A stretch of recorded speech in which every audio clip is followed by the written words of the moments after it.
जय हिंद। स्वागत है आप सबका अपने YouTube चैनल मिथिलेश सर में।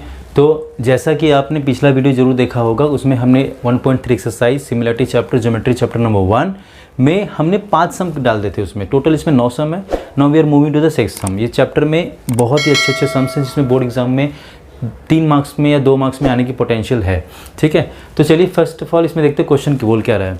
इन ट्रेपेजियम, इसके पहले वाला क्वेश्चन भी याद होगा, क्वेश्चन नंबर 5 भी ट्रेपेजियम पे था, सेम ऐसे डायग्राम था। ओके, तो इन ट्रेपेजियम ABCD ट्रेपेजियम क्या होता है, जिसके अपोजिट साइड्स का एक पेयर पैरेलल होता है और दूसरा पेयर पैरेलल नहीं होता है।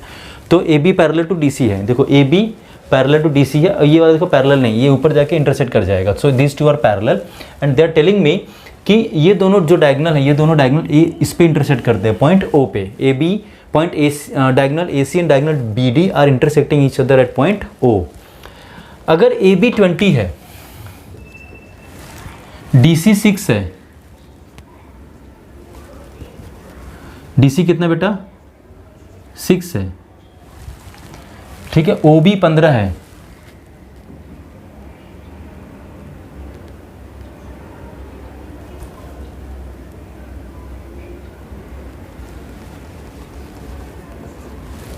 OB 15 है, ये रहा 15।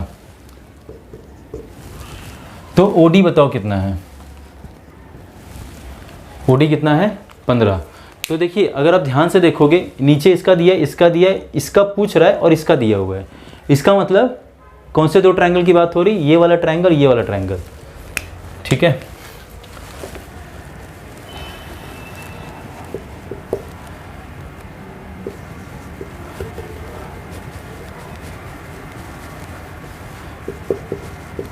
इन ट्रायंगल COD, थोड़ा सा देखिएगा, COD and triangle COD AOB।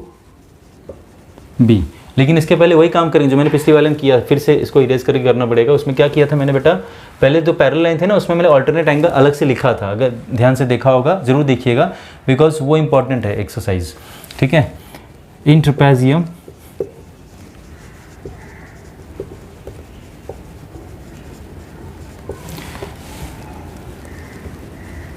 इसको अलग से लिखिए बिकॉज पूरा लिखना है ना। AB parallel to side DC and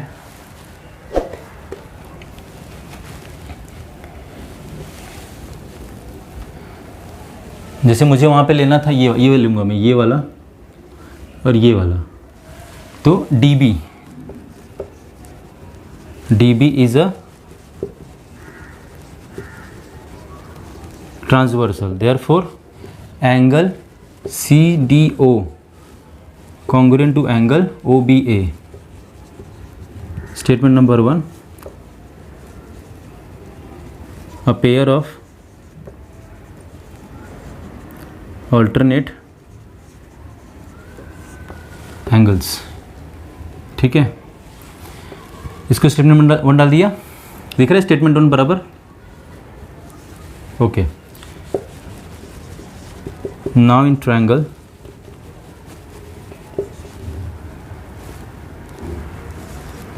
COD and AOB,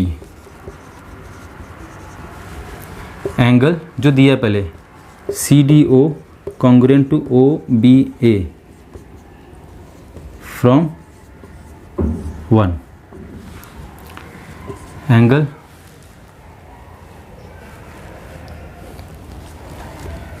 COD AOB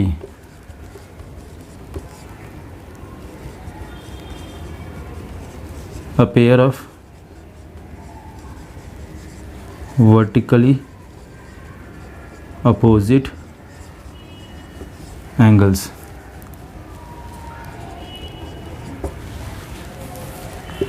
therefore triangle similar आएगा, similar to triangle AOB। Reason क्या बेटा, AA टेस्ट ऑफ सिमिलरिटी। ठीक है, अब उनकी करस्पॉन्डिंग साइड्स का रेशियो ले लो, therefore CO upon AO, OD upon OD upon और CD अपॉन ये क्या बेटा,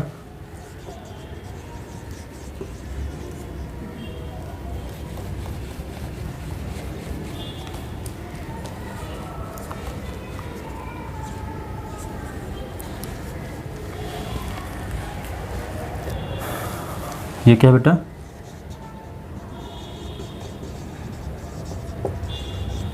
corresponding sides of two similar triangles. ठीक है, इतना हो गया, थोड़ा नीचे सम चला गया, कोई बात। अब वैल्यू पुट कर दो। OC कितना है,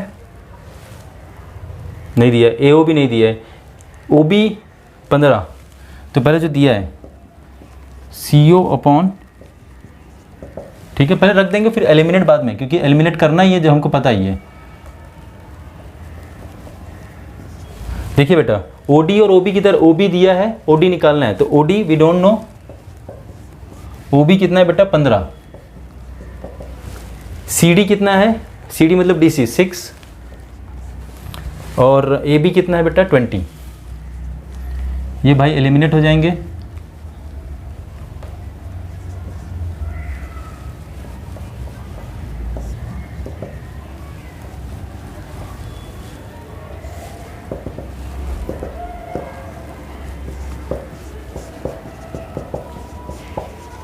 क्रॉस मल्टीप्लिकेशन,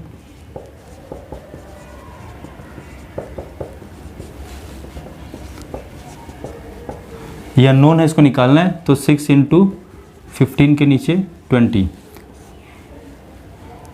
2 10 = 20, 2 3 = 6, 5 2 = 10, 5 3 = 15, कितना बचा, 3 × 3/9 इक्वल्स टू, सॉरी 2,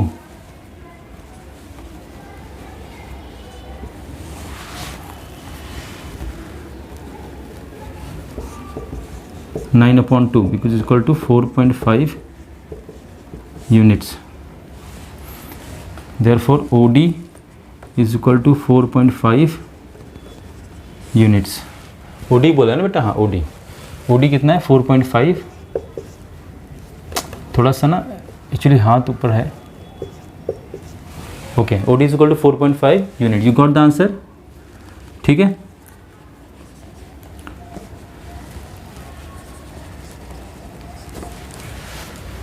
देख लीजिए इसमें क्या मुझे जो दिया था ना उसके अकॉर्डिंग मैंने एडजस्ट किया कि दोनों ये दोनों ट्रायंगल इनको कॉन्ग्रुएंट प्रूव कर, सिमिलर प्रूव कर देना। आफ्टर प्रूविंग देम सिमिलर उनके साइड्स का रेशियो ले लिया और वैल्यू पुट कर दिया। देख लीजिए एक बार, मैं पीछे हटता हूँ।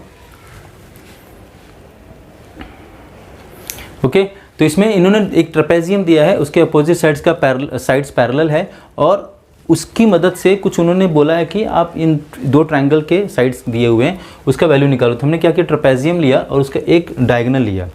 हम दूसरा भी ले सकते हैं, यहाँ से भी अल्टरनेट बनेगा, इट्स योर विश, कोई गलत बात नहीं है। ये ले लिया तो हमने ये वाला और ये वाला अल्टरनेट लिया, ठीक है, और ये वर्टिकली अपोजिट है, ये वाला वर्टिकली अपोजिट एंगल ले लिया, तो दोनों इक्वल है। Okay, after this what we come to know that उनकी करस्पॉन्डिंग साइड्स जो दो ट्रायंगल सिमिलर हो गए, ये टेस्ट ऑफ सिमिलरिटी से उनकी करस्पॉन्डिंग साइड्स का रेशियो ले लिया। अब करस्पॉन्डिंग साइड्स का रेशियो कैसे लेते हैं, पहला दूसरा अल्फ़ाबेट, पहला दूसरा अल्फ़ाबेट, दूसरा तीसरा अल्फ़ाबेट, दूसरा तीसरा अल्फ़ाबेट, फिर first third alphabet, first third alphabet, तो ऐसे ले लिया। फिर हमने जो वैल्यू दिया था उसको वैल्यू रख दिया, इसका कोई मतलब नहीं, इसका कोई वैल्यू नहीं दिया, उसको एलिमिनेट करके बाद जो बचा फिर से लिख दिया। फिर क्रॉस मल्टीप्लाई, OD का मल्टीप्लाई 20 से, 6 का मल्टीप्लाई 15 से। फिर जो अननोन था, ये अननोन था मेरे लिए, इसको साइड में रखा, ठीक है, और बाकी सब चीज़ें 20 मल्टीप्लाई इधर आके डिवाइड हो जाएगा। 2 10 = 20, 2 1 = 2, 2 10 = 20, 2 3 = 6, 5 2 = 15, 5 3 = 15, 3 × 3/2, 9/2 is equal to 4.5। आंसर आपका है 4.5 यूनिट्स। ठीक है, after this we are going to solve question number 7। Question number 7, अब क्वेश्चन नंबर 7 आप देखोगे, इसमें मैंने गिवन टू प्रूव आपके लिख के रखा ताकि समय ना ज़्यादा जाए। ध्यान दीजिएगा, ABCD से पैरेललोग्राम, पैरेललोग्राम की सबसे बड़ी खासियत क्या होती है? Opposite sides are parallel to each other. इसके पहले जो डायग्राम फॉलो कर रहे हैं दैट वाज ट्रेपेजियम। ट्रेपेजियम में क्या होता है बेटा? One of the pair of the opposite side is parallel, another is not parallel. इसमें क्या होता है? अपोजिट साइड्स के पेयर जो होते हैं वो आपस में दोनों पैरेलल होते हैं, ये इसके पैरेलल, ये इसके पैरेलल, ठीक है। इसके बाद point E is on the side of side B C present, okay, and line D E intersect, line D E intersect ray A B. A B को आगे बढ़ाया गया, ए बी को आगे बढ़ाया गया, डी को आगे बढ़ाया गया, they intersect at point T, ठीक है। Prove that D E into B, prove that D E into B E is equal to C into T. ये देखोगे ना, ये इसके हिस्से है, डी बी और सी डी, ये इसके हिस्से। तो क्या करेंगे? ये जो अंदर ट्रायंगल दिख रहा है ना, ये वाला ट्रायंगल, ये वाला जो ट्रायंगल दिख रहा है, इन दोनों को क्या करेंगे? हम सिमिलर प्रूव कर देंगे। बट अब सिमिलर प्रूव कर देंगे तो क्या हो जाएगा? करस्पॉन्डिंग साइड्स के रेशियो बराबर हो जाएंगे। तो अब देखिए यहाँ पे इन दोनों ट्रायंगल को सिमिलर प्रूव करने के लिए कुछ होना चाहिए, ठीक है। तो सबसे इंपॉर्टेंट चीज़ यहाँ पे क्या है? वर्टिकली अपोजिट एंगल्स हैं। दूसरा, ये पैरेलल है ना, इस पैरेलल को आगे बढ़ाया गया, इस पैरेलल को आगे बढ़ाया गया, ठीक है। ये ट्रांसवर्सल, तो यहाँ पे एक जेड बन रहा है या फिर यहाँ पे एक जेड बन रहा है, दोनों में से कोई भी जेड ले सकते हो। तो एक अल्टरनेट पेयर बन रहा है वहाँ पे, अल्टरनेट एंगल का पेयर। तो ये टेस्ट ऑफ सिमिलरिटी से दोनों ट्रायंगल आपस में सिमिलर हो जाएंगे। तो चलिए स्टार्ट करते हैं। Since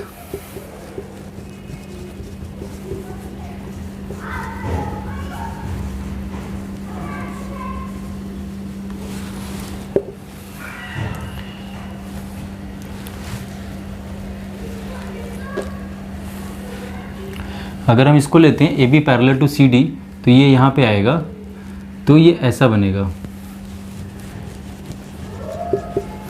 A B parallel to D C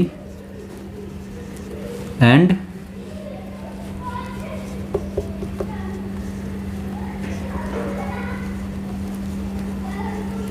D T is a transversal.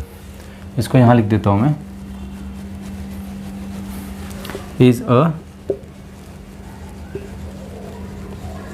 Transversal. तो क्या होगा? देयरफॉर एंगल बी टी ई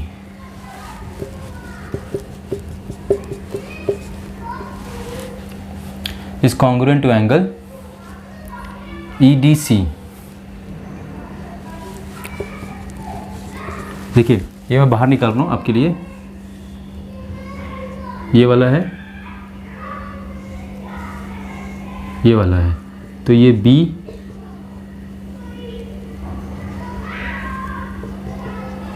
E C D T। तो देखिए Z बन रहा है ना यहाँ पे, ये देखिए ये यहाँ पे Z बन रहा है कि नहीं? ये यहाँ पे Z बन रहा है ना, तो ये वाला और ये वाला, ये कहाँ पे है? D D D और एक क्या? T। तो ये इसके बराबर है, ठीक है। और दूसरा वर्टिकली अपोजिट एंगल है ना, तो इसके स्टेटमेंट नंबर 1 डाल दो, अ पेयर ऑफ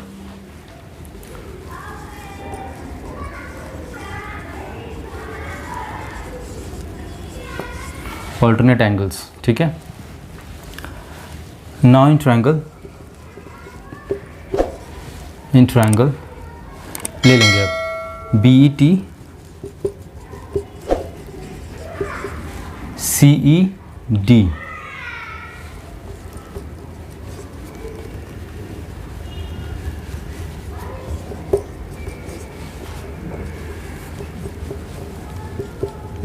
ओके बेटा, देयरफॉर ये जो लिया पहले ये ले लो, angle B T E congruent to angle E D C from 1, ठीक है।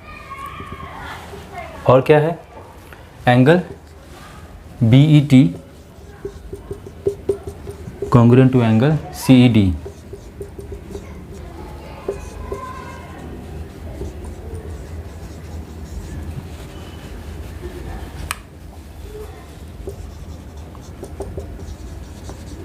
कुछ भी अगर ना समझे तो please write in the comment section so that कुछ मिस ना हो जाए, ठीक है। Therefore triangle B E T similar to triangle C E D. Reason क्या है? A test of similarity. ठीक है, दो ट्रायंगल सिमिलर हो गए तो उनकी करस्पॉन्डिंग साइड्स का रेशियो क्या होता है बेटा, सेम होता है। तो चलिए करस्पॉन्डिंग साइड्स का रेशियो ले लेते हैं, बी टी ना, तो देयरफॉर बी अपॉन सी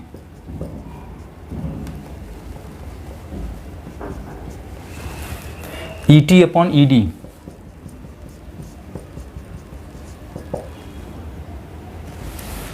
और बेटा B T upon C D. Reason क्या होगा,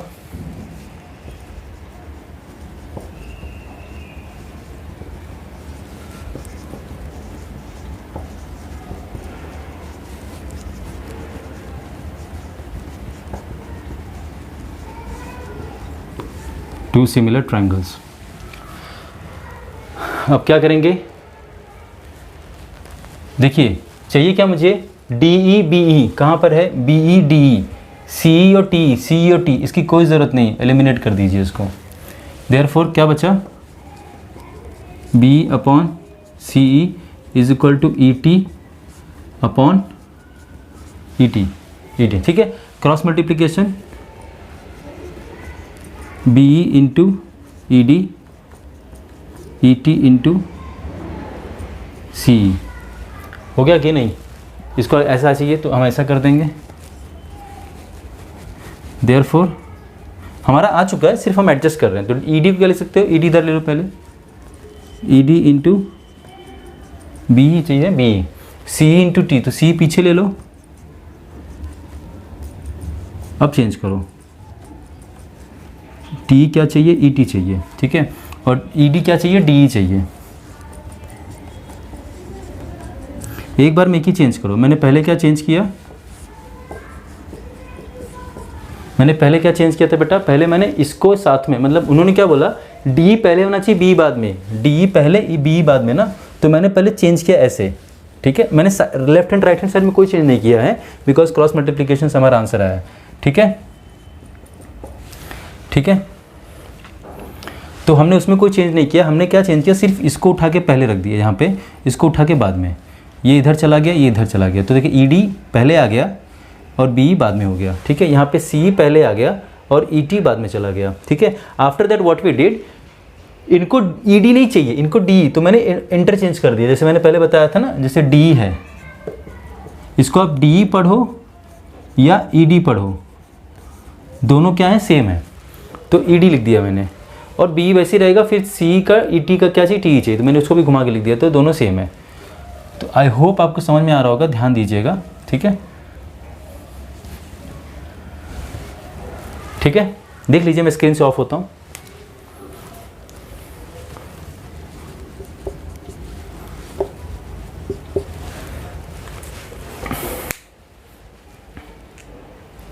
देखिए कितना इजीली चीज़ें सॉल्व हो रही, दिख रहा है बड़ा, लेकिन आप जब उसको सेक्शन वाइज पढ़ोगे ना, it will become very easy and it has become so much of easier than the other sum, कि हम हर सम को ना अलग अलग समझते हैं। हर सम में कुछ चीज़ें ना आपको ना एक नया चीज़ सिखाती हैं, क्या कि यहाँ पे दोनों ट्रायंगल को सिमिलर प्रूव करना, ये हर जगह हो रहा है। क्या अब सिमिलर प्रूव करने के लिए क्या चाहिए, क्या प्रॉपर्टी वहाँ पर है, ये वर्टिकली अपोजिट है, ये ऑल्टरनेट बन रहा है, बस ये दो चीज़ हो गया, ऑल्टरनेट हो गया, फिर करस्पॉन्डिंग साइड्स का रेशियो ले लिया, करस्पॉन्डिंग साइड्स का रेशियो लेने के बाद क्रॉस मल्टीप्लाई कर दिया, आंसर आ गया। इतना सिंपल है। चलिए देखते हैं फिर से। ABCD is a parallelogram, point जो दिया हुआ है, point E is on the side BC, line DE intersect ray AB at point T। Prove करना है, ये गिवन था, प्रूव करना है D into B C into T। जब हमने इसको देखा तो ये ना इसके हिस्से हैं, तो इससे हमारा कोई, इस सेक्शन से हमारा कोई मतलब नहीं है। इन दोनों ट्रायंगल को हमें सिमिलर प्रूव करना है। उसके लिए पहले मैंने क्या ले लिया, ये पेयर ऑफ अल्टरनेट एंगल, इसको मैंने अलग से दिखाया, क्योंकि इतना सारा लिखेंगे तो पता चलेगा कि हाँ ये पेयर ऑफ एंगल हो रहा है यहाँ पर, ठीक है, ओके। आफ्टर दैट हमने वो जो ट्रायंगल लिया, ये वाला BET और CED, BET CED लिया, तो जो लिखा था हमने पहले फ्रॉम स्टेटमेंट नंबर 1 इसको उठा लिया, और उसके बाद वर्टिकली अपोजिट एंगल का पेयर है, यहाँ पे देखिए वर्टिकली अपोजिट एंगल का पेयर है, उसको ले लिया। आफ्टर डूइंग दिस हमने उनके करस्पॉन्डिंग साइड्स का रेशियो ले लिया। करस्पॉन्डिंग साइड्स का रेशियो मैंने आपको बताया है, पहला दूसरा अल्फ़ाबेट, पहला दूसरा अल्फ़ाबेट यहाँ से, फिर दूसरा तीसरा अल्फ़ाबेट, दूसरा तीसरा अल्फ़ाबेट यहाँ से, फिर पहला और तीसरा अल्फ़ाबेट, पहला और तीसरा अल्फ़ाबेट यहाँ से, ये हो गया। इसको हटा दिया, फिर क्रॉस मल्टीप्लाई करके हमारा आंसर एडजस्ट करना था, ये पहले आता था, ये बाद में, फिर डी को ED कर दिया, बस इतनी सी बात है। देख लीजिए, ठीक है। आफ्टर दिस ये हमारा क्वेश्चन नंबर 7 हो गया। इसके बाद 8 और 9 है। अब इसके बाद हम जाएंगे, we are going to solve the question number 8। Question number 8। अब ये सम देखो ना आप, ये सम देखोगे आपको लगेगा yo what is this. Yes literally आप देखो ना, पहले segment AC segment BD intersect each other at point P, literally simple and AP upon CB and BP upon DP, AP upon CP and BP upon DP सब दिया हुआ है। Prove that these two triangle, which triangle ABP and CDP both are in similarity. अरे बाबा these two triangles are similar, क्योंकि sides का ratio आपने दे दिया है और ये दोनों वर्टिकली अपोजिट एंगल, दोनों ट्रायंगल SAS प्रॉपर्टी से सिमिलर हो गए, खत्म हो गया sum. This is such a simple sum, see everything is given here. देखिए in triangle ABP and triangle CDP, okay, vertically opposite क्या APB और CPD।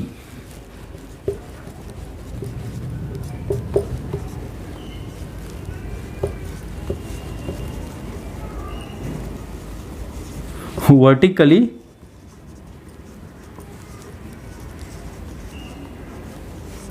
देख रहे हो बच्चों कितना सिंपल है, दिया हुआ है। एंड AP अपॉन CP, देखिए AP फर्स्ट थ्री अल्फाबेट दिया हुआ है, एंड BP अपॉन DP,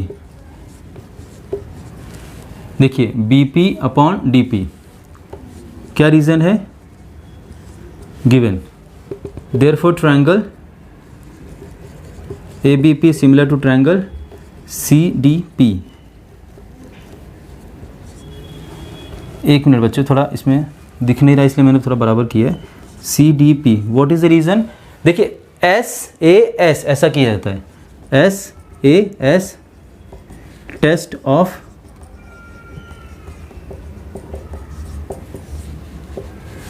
हो गया। अब बताइए इससे सिंपल क्या मिलेगा? बोर्ड एग्जाम अगर ये आ गए, इससे सिंपल क्या करोगे बच्चे बताओ ना। इससे सिंपल मतलब आप समझो ना, आपको दे दिया, सिर्फ आपको वर्टिकली अपोजिट एंगल पहचानना, उसको लिख देना और दोनों ट्रायंगल सिमिलर हो गए। ट्रायंगल ABP ट्रायंगल CDP ये वर्टिकली अपोजिट आपको लेना है और बाकी दो साइड्स का रेशियो आपको दिया हुआ है। रेशियो दिया तो क्या SAS प्रॉपर्टी से वो दोनों ट्रायंगल हो गए सिमिलर। देख लीजिए, मैं स्क्रीन से थोड़ा हटता हूँ।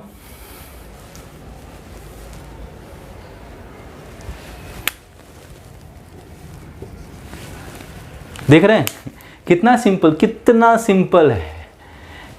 साइड्स का रेशियो दिया, you just have to find out the vertically opposite angle and the sum both the triangles are similar. चलिए इसके बाद question number 9। Question number 9 is very interesting. Question number 9 देखिए, मैंने इसमें भी आपके लिए गिवन टू प्रूव लिखा ताकि समय हमारा ना जाए और कम समय में ज़्यादा काम हम कर सकें।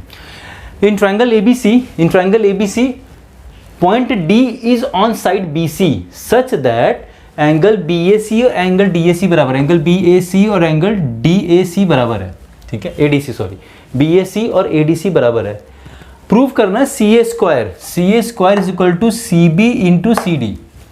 अब देखो CA स्क्वायर इंटू CB क्या है, बड़ा वाला साइड ट्रायंगल का साइड है और CD छोटे वाले ट्रायंगल का साइड है। तो इसका मतलब क्या करना है, हमें दोनों जो छोटे ट्रायंगल है उनको क्या करना है, कॉन्ग्रुएंट प्रूव कर देना है। ये गिवन हो गया, ये हो गया।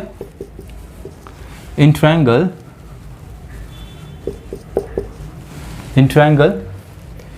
BAC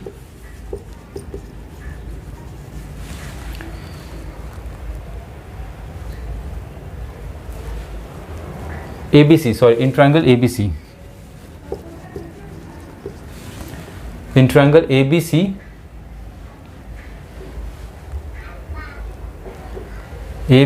in triangle DAC,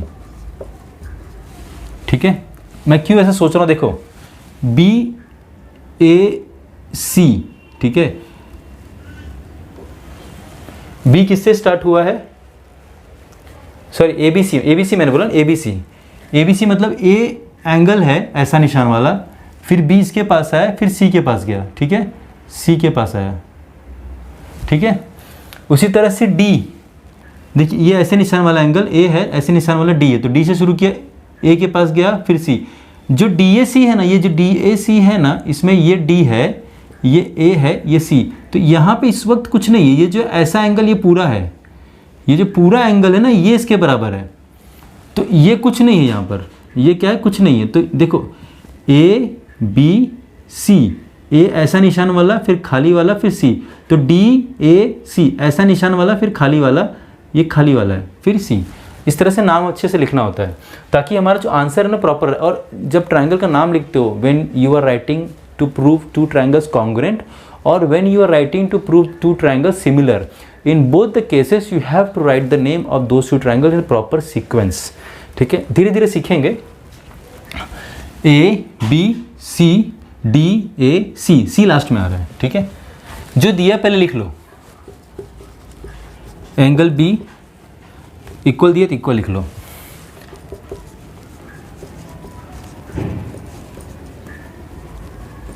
ठीक है, ध्यान देना वो जो नाम लिखोगे देख लेना कहाँ पर है, बी ए सी और ए डी सी बराबर है, तो इस वो दो ट्रायंगल हमारे प्रॉपर है। ठीक है, हमने एक बार एक बड़ा वाला ट्रायंगल लिया है, ये बड़ा वाला ट्रायंगल लिया है। ठीक है, ए सी, और ये छोटा वाला ट्रायंगल लिया है। आपको सर डायग्राम में छोटा दिख रहा होगा।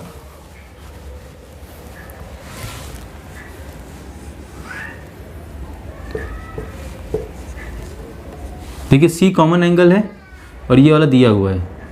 ठीक है, तो हो गया angle C equals to angle C. Reason है बेटा,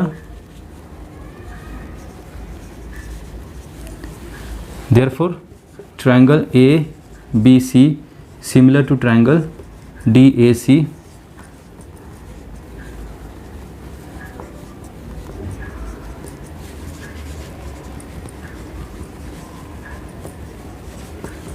ये test of similarity. Therefore corresponding sides का ratio A B upon D A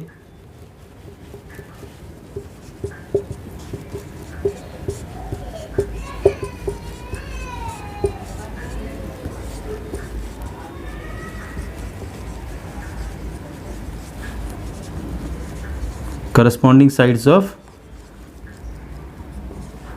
two similar triangle. ध्यान से देखना। ठीक है, अब क्या चाहिए, सी A square. C A square तो कहाँ पर है, ये रहा, B C into D C, तो ये एलिमिनेट हो जाएगा। तो क्या बचेगा बेटा, B C upon A C is equal to A C upon D C. अब इसका करेंगे, क्रॉस मल्टीप्लाई करेंगे। Therefore B C into D C और A C into A C, ये हो जाएगा ए सी स्क्वायर, ये हो जाएगा बेटा B C into D C. अब B C into D C नहीं चाहिए, सी बी इंटू ना चेंज कर दो। Therefore C B into C D is equal to C A का स्क्वायर। ठीक है, अब इसको लिख दो कैसे, सी ए इस तरफ चाहिए उनको। एक मिनट, थोड़ा अच्छे से दिखे आपको स्क्रीन पे, इसलिए थोड़ा इरेज करना पड़ता है।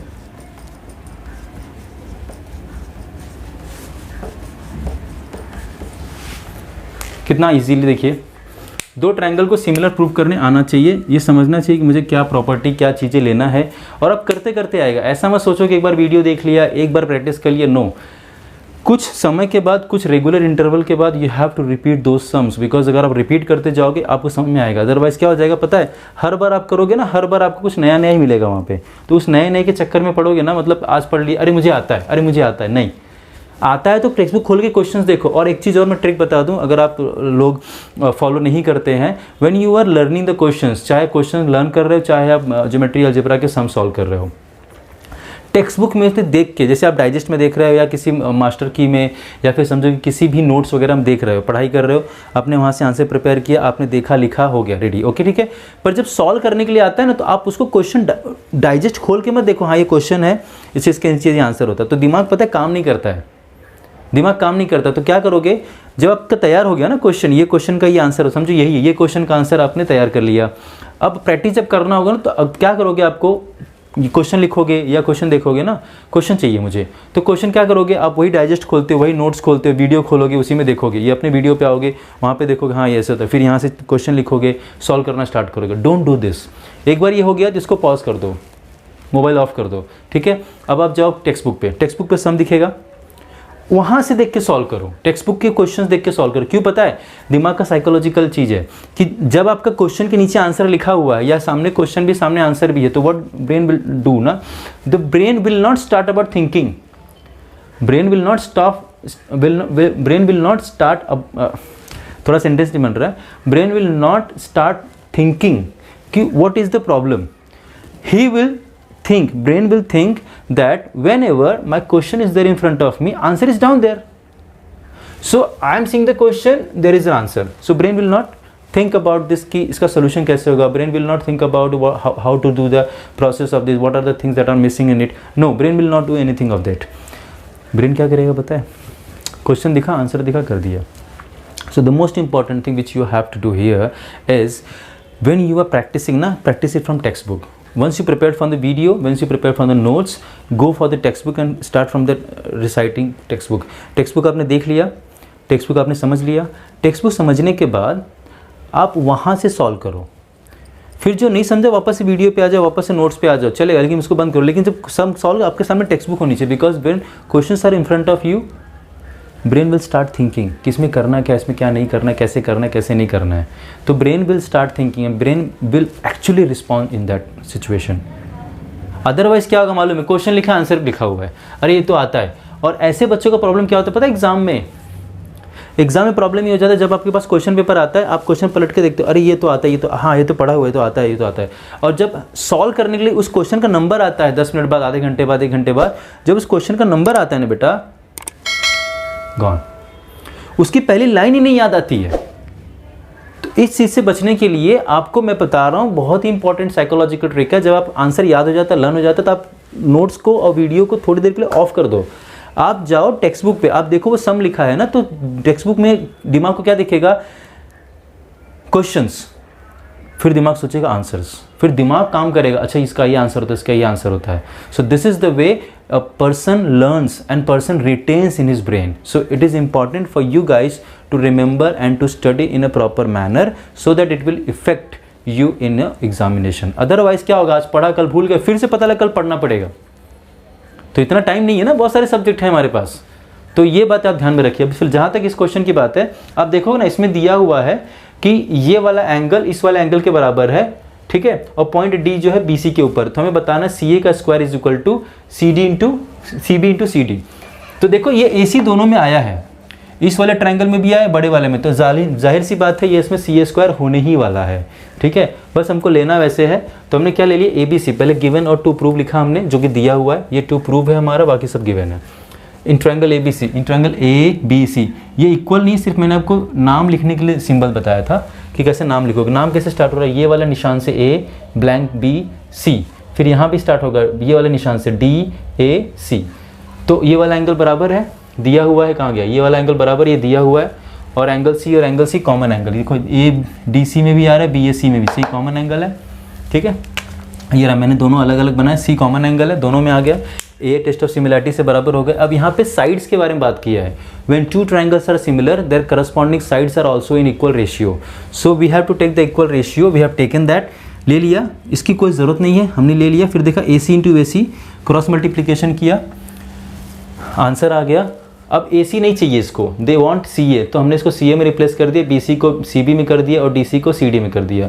Then they want C A square written first, so we put this on first side, we do put this on the left hand side, we transfer this on right side। अच्छा बोलोगे sir left hand right कर रहे हो तो क्यों symbol change नहीं हो रहा है, या मल्टीप्लाई का डिवाइड का मल्टीप्लाई क्यों नहीं हो रहा है? इसलिए नहीं हो रहा बिकॉज हम दोनों का एक साथ चेंज कर रहे हैं। So there is no effect, there is no problem. So when you are changing only one component, then there will be a sign change, otherwise all will remain same. Okay, आपको समझ में आ रहा है? देख लीजिए।